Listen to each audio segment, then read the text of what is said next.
Welcome to the Queer Confidence Podcast, the podcast to help you become your most confident queer self. I'm your host, he, she, they, Coach Alex Ray, and I haven't always been this confident. In fact, I used to be super insecure. And through this show, I want to share with you what's worked for me, my clients, and my guests so that you can become more confident. Hello, my unicorns. Welcome back. The second episode after my long break. I am so excited to be back here with you. And before we dive into it, I want to give you a couple updates. So, based on the feedback that I received from you all in the Instagram channel, if you are not part of that, by the way, you should get on there. I'm sending out polls and insider information. All you have to do is go to my Instagram profile. The link is down in the show notes. And then on my profile, there should be a button that you see to join my broadcast channel. And in there, I'm letting you all know things ahead of time, behind the scenes, sneak peeks, et cetera, for the podcast. And it's going to be my little way of keeping in touch with you all between episodes. So, looking to try to evolve that and expand it over time, but that's where we are starting right now. So, based on the feedback that I got from you all on there, I am going to be shifting the podcast from where it had been before, where it was primarily solo episodes, to a kind of 50-50 mix of one-on-one, just you and me, and guest episodes where I'm going to have people on, guests on the podcast to interview them about their experiences. And I am just super excited about that. So I've got about 3 guests right now, maybe 4. They're all actually, no, I have had 4 people that have said they are interested in being guests on the podcast. And, the next guest that I'm going to interview they're in the channel. So if you would like, in that Instagram broadcast channel. So if you'd like to contribute to the podcast, if you want to ask questions, there is a form there. Just go to that broadcast channel on Instagram and you can submit your questions that I will ask the next guest that I'm interviewing. What was I going to say with that? Oh yeah, I've got the next 4 guests that have all said yes, just working on booking them. And I'm super excited for it. And I really, as I said before, I really want to get you all involved more in the podcast. So please join that broadcast channel so that you can contribute by asking your questions of the guests. And I'm going to have more ways for you all to get involved and help steer the direction of the podcast. So, thank you for being a collaborator, in addition to a listener. All right, let's jump into it today. I want to share with you something that's been really relevant for me recently and has been on my mind. Just getting out of a mental rut, how to get out of a mental rut, and how to do it in a way that feels less shameful and guilt-filled. Because a lot of times when I'm hearing people talk about getting out of a rut, whether it be just in an emotional slump for the moment or a rut that's been lasting weeks or months or years, most advice seems to be very light, love and light bullshit and prosperity gospel crap. And I don't want to do that for you all. I want to keep it real. I want to share with you what has actually been helpful to me and what I've seen really helpful for my clients. I recently have gone through this myself, and I was coaching a client through this the other day. So it's extra relevant right now, and I hope that you learn something from this too. So first, I also want to stress you don't need to always be in a positive mood. It's okay to be in a negative mood sometimes, and it's okay to hit low spots in our life. It's okay to be going through it, girl. That is what it means to be human. You are not a robot. So pause and remember that when you are really going through a tough spot. I know it may be very difficult to remind yourself in the moment, but challenge yourself to remember in that moment that at least you're human. And this capacity to feel extra terrible and crappy is also what gives you the capacity to feel extra amazing and wonderful. So can you find just 1% of yourself that could be grateful for it? Try it. See how that works. It brings to mind for me something that we've talked about many episodes ago about like feeling negative about feeling negative, like feeling shame about feeling shame, or I don't know, nothing else is popping into my mind right away, but just feeling crappy about feeling crappy, feeling anxious about feeling anxious, feeling worried about feeling worried, feeling upset about feeling upset, right? We can have an emotional reaction to our own emotions. And I want to suggest that we start here by just coming to this from a place of acceptance and being with the mental rut that you're in, not approaching it from a standpoint of fear or anxiety or stress about trying to change this rut that you are in. All right, let's dive into it, shall we? I'm like looking at my notes, trying to read and talk at the same time, and that is difficult for someone with ADHD. Oh my God. Okay, so one of the things I wanted to point out is that oftentimes I find that when I'm in a rut and I'm resisting it, or I'm trying to hurry up and get out of it or move on from it, I stay stuck longer. And this is because you all may have heard this saying before, but whatever you resist persists. Whatever you resist persists. And that's not just a fun little rhyme. That's actually proven in psychology that as we resist our emotions or we resist our experiences, we perpetuate them. So when you are in one of these ruts, whether you want to hang out in it for a while, great, or you want to hurry up and move on, you gotta pause and just notice, are you even listening to this episode today, or are you implementing any of the tools that I share with you today just in order to hurry up and move on from it and fix it? Because if so, then you're trying some little Jedi mind trick thing that isn't going to fucking work. If you are trying to do these things today out of in order to force yourself to hurry up and get over it and feel good again, then it's likely to not work very well for you. And you're probably going to see this kind of slump that you're in perpetuate and last quite a bit longer.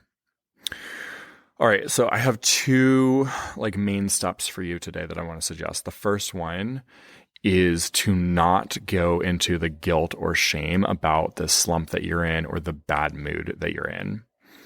Instead, find out why you're in this rut. And I recommend you look under the surface for a pattern. Like, don't just look at I'm in this because I'm upset about this one thing that just happened. No, girl, we're talking about like an actual moody fucking rut that you've been, a pattern that you have noticed throughout your life, maybe just recently or maybe for your entire life. I had a client that expressed that when they are going through a really positive time in their life, when things are going really well, they get really grumpy. And in order to combat this, they like try to force themselves to go and feel better, or they try to go like on a walk or something. But then usually what they end up doing is just kind of sitting around and doing nothing, because in their mind they're saying, oh, I need to hurry up and get over this. So I got to go on a walk, or I got to go force myself to be better or whatever. And then they do nothing. They just sit in that grumpiness and just, marinate like, good old chicken breast, just marinating in the juices. I don't know. Whatever, y'all. Whatever. Okay. Anyway, you got to look under it. Look under the surface for a reason why you're in this rut. For me, something that happened recently is I had been kind of just stressed about finances. And so I was like looking for what is the pattern here, or what is underneath what's going on. Once I realized, oh my gosh, I've been in this rut and feeling low and fearful about my finances for weeks. Looking under the surface, peeling back the layers, I started realizing that fear is just like, I'm never going to make it and I'm never going to be enough. And I've shared with you all before that I am not enough is one of those reoccurring negative self-beliefs that I have, that I work through in one area and then it will rear its head in another area. And that's okay. That's normal. That's how our fucking brain works. It sucks. It's annoying, but I'd rather be human than a robot. So, peeling back the layers for you, find out what it is. For the case of one of the clients that I was working with on this, they found that under their layers of grumpiness was just this kind of fear and this way of controlling and making things predictable. The grumpy attitude that they took on was a way of stabilizing things for themselves. And it came from experiences when they were a child. So, I like to, if you're struggling to find what it is for you, I like to ask this question to help you try to dig a little deeper and find it. And that is, what is your mind trying to prove is true? So for me, when I was feeling like afraid, what was I trying to prove was true? Well, I noticed that my mind was kind of constantly looking for evidence that things weren't going to work out, and that like there was no hope, there was no way to get out of there's no way to move forward. I'm never going to be the financial success that I want to be. I'm going to always be like stuck exactly where I am. And, actually, in fact, things are going to get worse. My finances are going to decline. I'm going to be more stressed, and what a frustrating spot to be in. So, I had to, again, pause and kind of ask, what was I trying to prove was true? Well, it turns out I was trying to prove, as I kind of looked for more evidence everywhere, I was trying to prove that it was true that everyone was struggling financially, and that like the economy is going downhill, and this country is going to hell in a handbasket. Like, it was amazing the different ways my brain was just kind of piling on to this, and it was all kind of just to prove that it was true that I'd always be stuck in this spot. So, lastly, with this first step of the shame or guilt, I want to recommend that you do not go seeking out more evidence for whatever rut you're in. So if you try to go and look for other evidence for or against your current feeling, you are likely to find more evidence that just doubles down on whatever you're working through. So, for example, maybe you're working through some frustration with your partner. If you go and talk to other couples who are also frustrated with their partner, then you're just going to double down on it. If you go to couples who are not frustrated with your partner, you may end up just reinterpreting it like, oh, well, look, I'm not meant to be with my partner. They're not good enough for me. I'm not good enough for them. We're not right. Things aren't going to work out. This is bullshit. Oh, this friend couple that I'm talking to, everything just seems to go right for them, and I don't think it's ever going to go right for me. Do you see how no matter what you do, if you go trying to just like disprove yourself in this way, or disprove whatever you are in a slump about, you are still likely going to actually just find more evidence to compound whatever slump you are in. Our brains like to confirm through confirmation bias. They love to confirm whatever we already believe is true. So pause, hold your horses, like stop looking for external evidence here and just be with the feelings that you have. There's no shame and no guilt and nothing wrong with being in a slump. Let's just pause and be here first. All right. Then we want to get some momentum here, some movement. Okay. So either get some momentum with your body in the direction of like your frustrations. Okay. So if you want to be with this feeling of frustration or being down or being hopeless, whatever it is for you, do things with your body that help you express that emotion.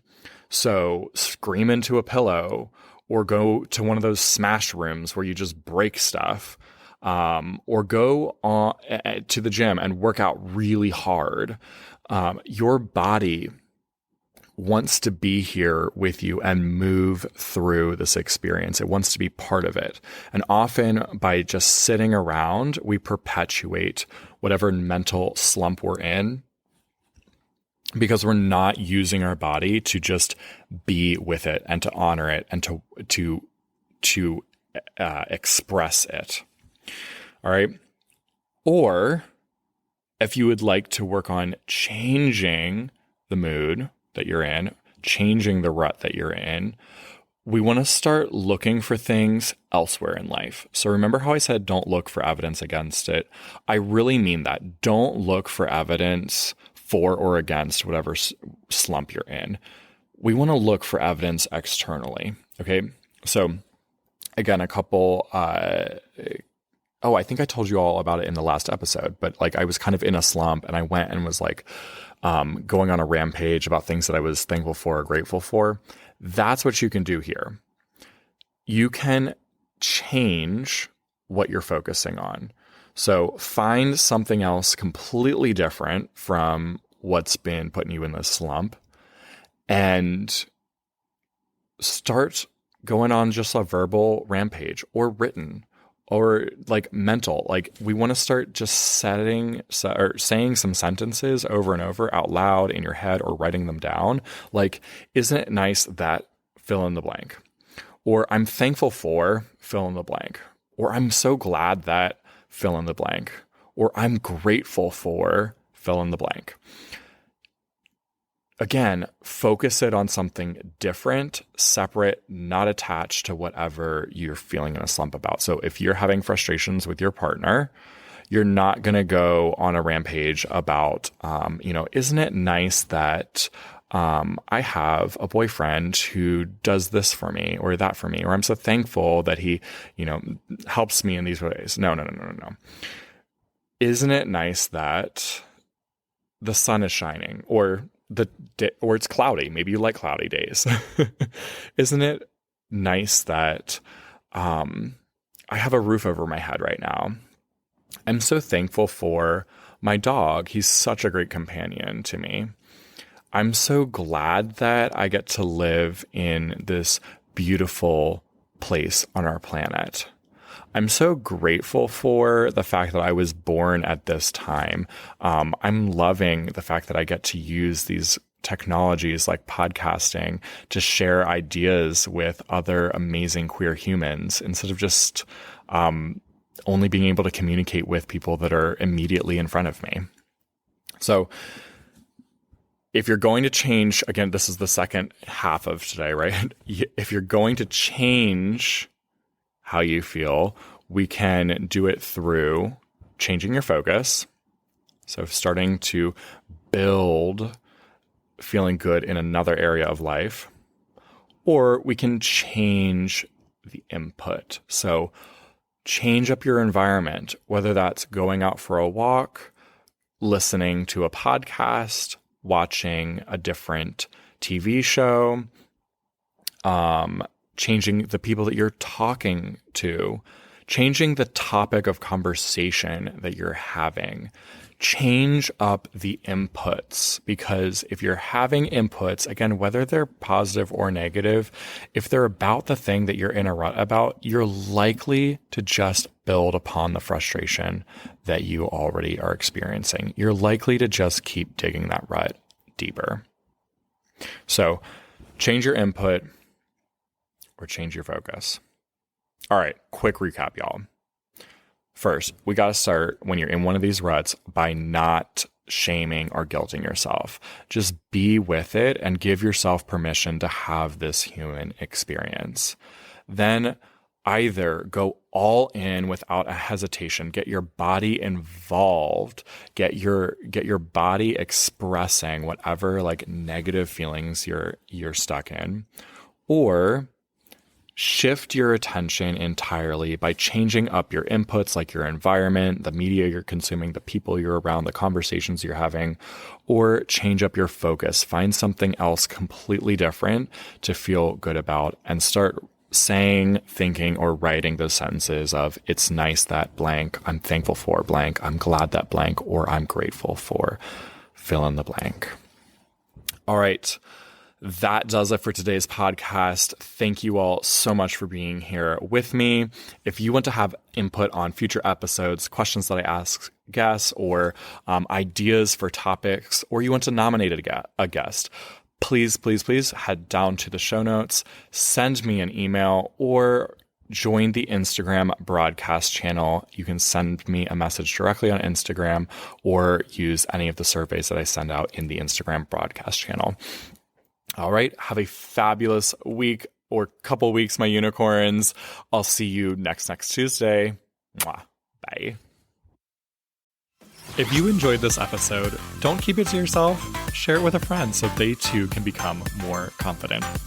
You can also help more people find the show by leaving a 5-star review wherever you listen. And if you want to become a more confident queer with support from yours truly, head to coachalexray.com or use the link down in the show notes. I'm looking forward to working with you.